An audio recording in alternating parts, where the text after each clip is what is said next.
négocier un passage pour passer du régime de parti unique à un régime de démocratie.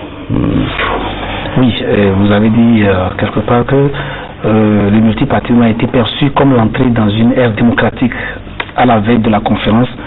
Le code de coordination de l'opposition démocratique a été dissous et c'est sans doute l'erreur la plus grave commise par l'opposition. C'est ce que je vous disais, que nous avions une préparation, nous avions les documents prêts et ça se serait déroulé vraiment comme dans un amphithéâtre. C'est-à-dire un sujet est abordé, il y a une introduction, un débat, rien que de ça, et on classe. Oui, mais vous avez malheureusement, vous vous êtes laissé déborder par ce qu'on appelait à l'époque les venus de France, les Togolais de la diaspora, les radicaux. C'est pour ça, si par exemple on s'était resté dans le premier schéma, à savoir approche thématique, on ne serait pas laissé déborder.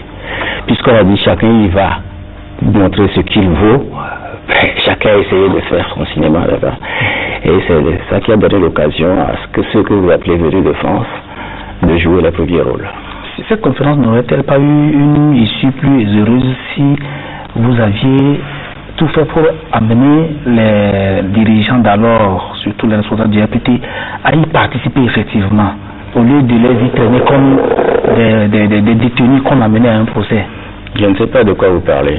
C'est peut-être dans votre esprit que ça s'est passé. Non, nous avons assisté tous à cette conférence et on a assisté à un véritable procès du régime en place de l'époque. Vous avez vu les gens venir avec des menottes? Non, mais c'était tout comme. Vous avez vu un peu l'état d'esprit dans lequel ils étaient à cette conférence?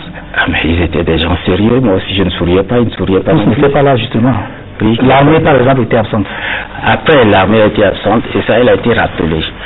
Elle a été rappelée parce que c'est des choses à écrire dans l'histoire plus tard, parce qu'on ne peut pas raviver des plaies inutilement, parce qu'il y avait un besoin de solidarité avec leur patron.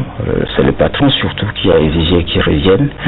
Sinon, je pense que l'armée aurait participé. Le général Yadema. Le patron général Yadema, qui avait besoin de plus de marques de solidarité et de fidélité de la part de ses officiers. Mais sinon, le RPT était à l'aise, Marquet était à l'aise.